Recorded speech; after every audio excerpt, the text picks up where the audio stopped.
Hello everyone, welcome back. This is Ruben with Tools for Guys.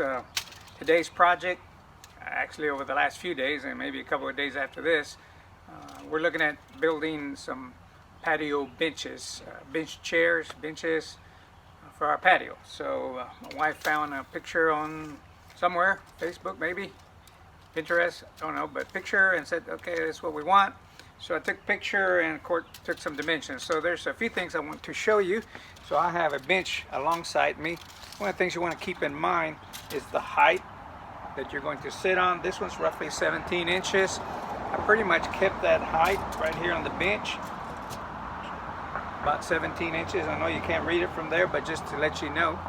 And I had to take into account that I have casters, which you'll see later. They're down here so that the bench can roll.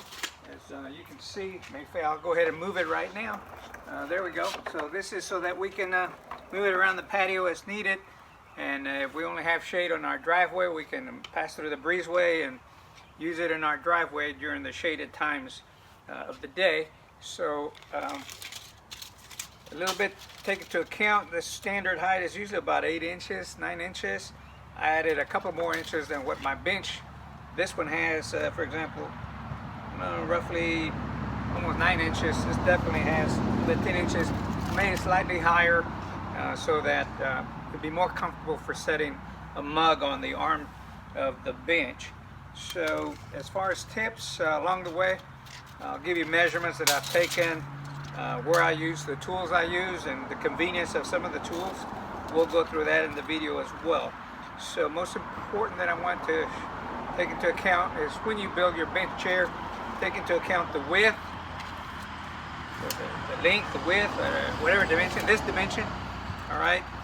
Depending if you're going to use cushions, in this case I had to be a little bit more accurate so that the cushions we have fit in just nice and snug. Take into account this dimension, which is very typical for a bench. In this case it's 18 inches. Over here on this bench, it's 18 inches. So I used this to go by our existing bench since I didn't have any dimensions for the patio bench I'm building. Some of them are shorter for one cushion. This one's a double cushion bench chair. So take that into account. Since I added casters to the bottom, you have to take that dimension into account so that you still end up with the same height of the seating area.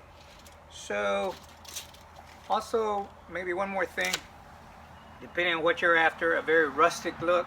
A little bit different from the picture. I'm going to spin this around, maybe you can't see it, but instead of using a 4x4 or just one 2x4, I took the two 2x4s, I did a 45 and I mated them right here to give it a little bit more rugged look, I guess is the word. On the back side, obviously it's pretty much the same thing.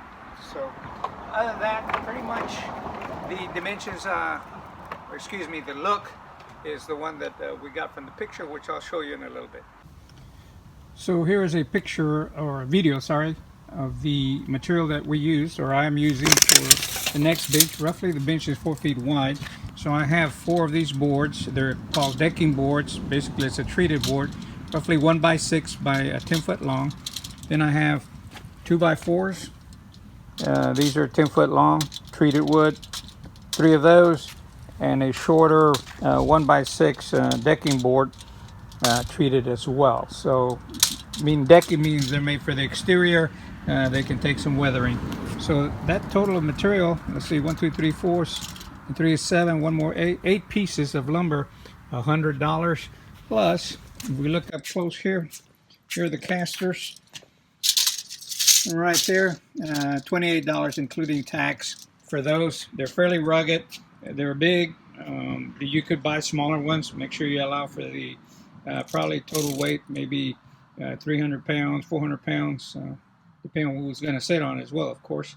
So pretty much if you get each caster for 150 pound weight each, you should be fine. Ours are 3 inches high right here, and they're heavy duty.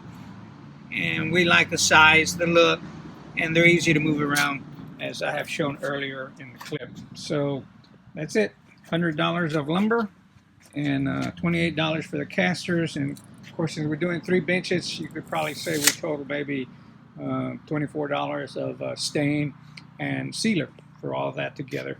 So 3 benches at what, 130 by 3 is 390 plus another 20. So we're looking at $400 for 3 patio bench chairs, 4 foot wide.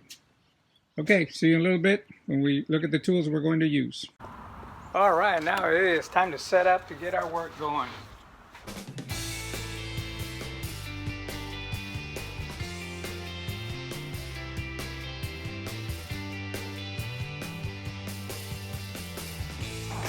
All right, we're set up. Let's get to work.